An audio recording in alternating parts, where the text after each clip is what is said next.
Hello, friends. The recent Bihar elections may well go down as one of the most unfair polls in India's history. The scale of manipulation and alleged fraud we witnessed should shock every concerned citizen. I know some will say that the opposition lost badly and are therefore crying foul, and you'll also hear media talking about how the fraud narrative didn't hold up. But friends, vote rigging is not a mere narrative. It is a reality for many. Let me be clear from the start. I am not on anyone's payroll. I have no personal stake in the Bihar outcome and no party loyalty. I did have some sympathy for Prashant Kishor's Jan Swaraj party because it est new and raising real issues, and I hoped they'd win seats. But my concerns here are not partisan. I'm worried because elections must be free and fair. This time, they were not. In this video, I'll present 6 clear pieces of evidence of electoral manipulation, and I challenge the government and the Election Commission to rebut them. Just days before voting began on the 31st of October, and again on the 7th of November, 10,000 were transferred into the bank, counts of millions of women in Bihar. The scheme promised 1 woman per household would receive 10,000 to start a small business, and later access up to 200,000.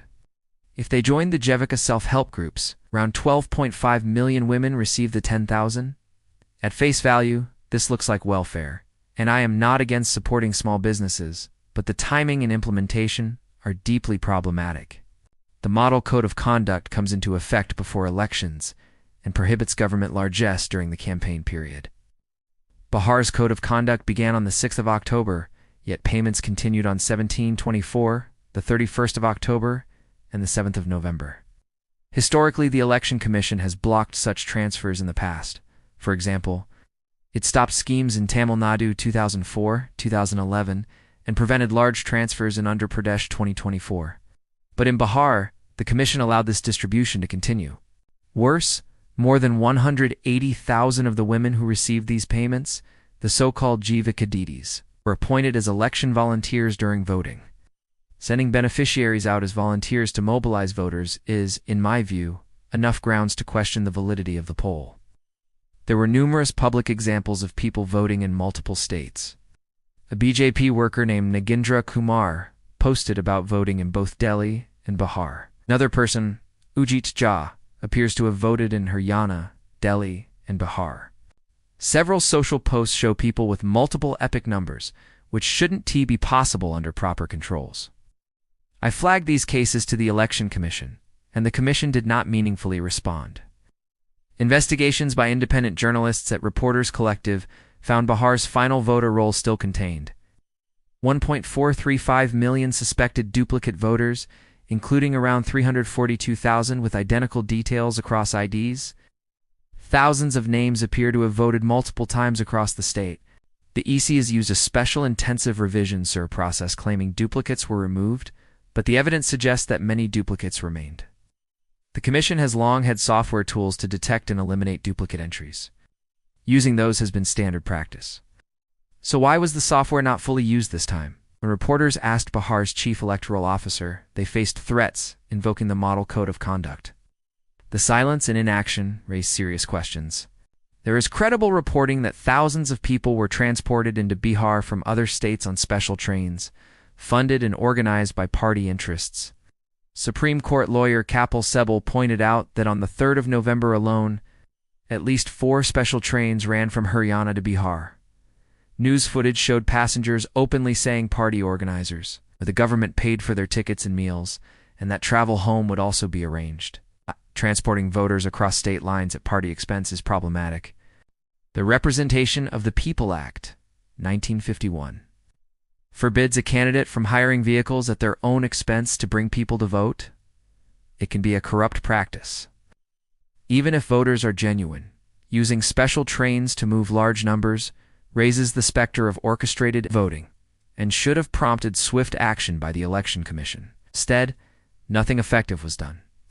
CCTV footage from polling booths is crucial evidence when allegations of multiple voting or impersonation arise. Until recently, election papers, including CCTV, could be requested by citizens for scrutiny.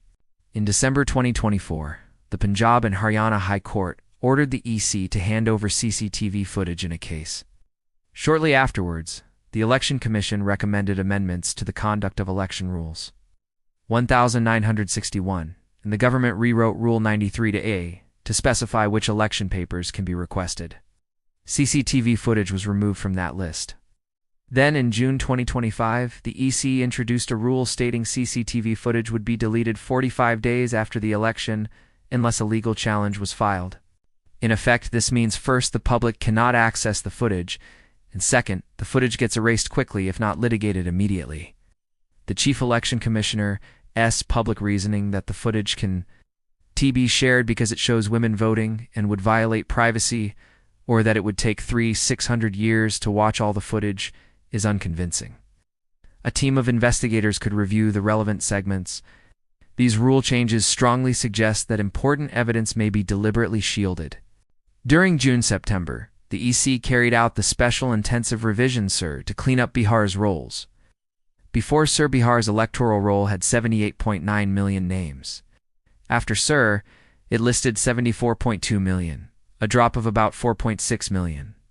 But demographic projections estimated there should be 82.2 million voters in Bihar by September 2025. That means roughly 8 million names are missing, close to 10% of the expected electorate. Reports, including one in The Wire, found that deletions were concentrated in regions where the opposition was strong and disproportionately affected Muslims, Dalits, and tribal communities, groups that historically leaned toward non-ruling parties. In Samankal, a known opposition stronghold, deletion rates were far higher than the state average. Videos and eyewitness accounts show many people being told at polling booths that their names were not on the list, or shockingly, that they had already voted when they had not. And courts ordered the EC to publish deleted names and assist affected voters. The EC did so to a limited extent, but many irregularities remained. The scale and pattern of deletions raised the question: were certain voters deliberately removed to skew results? Patterns point to systemic bias. The EC's decisions about scheduling phases, enforcement or lack thereof of the model code, and rule changes have benefited the ruling party in multiple recent cases. For instance, multi-phase polling in states like West Bengal in 2021 was criticized as designed to accommodate national leaders' schedules rather than the fairness of the poll. There are deeper governance concerns.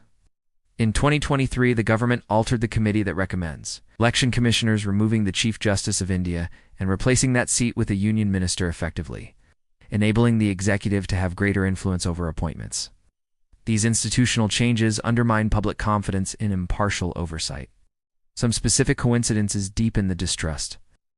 The SIR in Bihar was announced on the 24th of June 2025. Within days, the CEC's relatives received prominent administrative appointments. Whether that is coincidence or something more is for each viewer to judge, you might ask.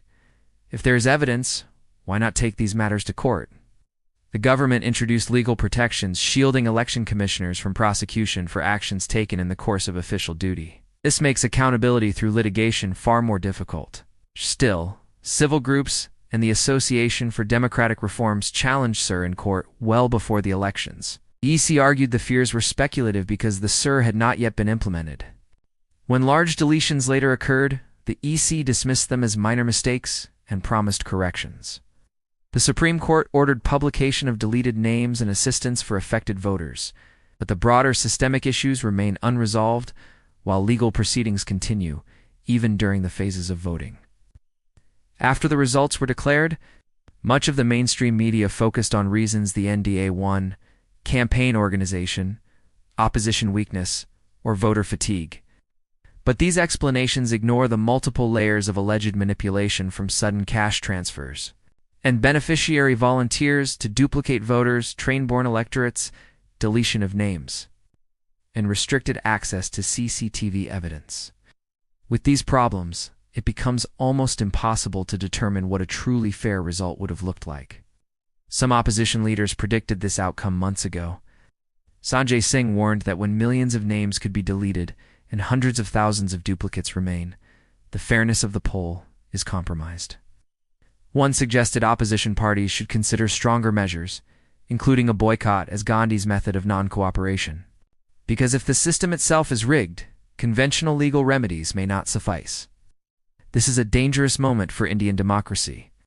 The tactics of manipulation are getting more sophisticated, and the institutions meant to check them appear weakened.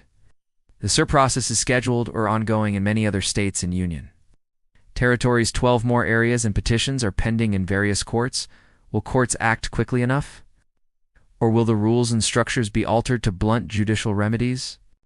Already there are discussions about changing the composition of the body that selects election commissioners. It is true that BJP will face difficulties in states like West Bengal, Tamil Nadu, and Karnataka. Regional dynamics differ, but the bigger worry is not which party wins where. The deeper concern is that elections may stop being decided by issues such as pollution, schools, hospitals, roads, or unemployment, and instead be determined by technical manipulation. If that happens, public issues and governance will no longer sway outcomes. The battle will be about manipulating processes. What will you do? Will you dismiss this as mere political controversy? Or will you raise your voice for the integrity of our democracy? Jai Hind. Many viewers asked for this. The memory feature on AI Fiesta is going live this weekend. You'll be able to save AI chats as memory. Deep research functionality will also launch. On Saturday, the 29th of November, I'm hosting a special webinar for annual AI Fiesta subscribers. I'll demonstrate advanced AI tricks, run a Q&A, hold awards, and share the roadmap. Monthly subscribers who upgrade to annual before the 29th of November will be eligible to attend.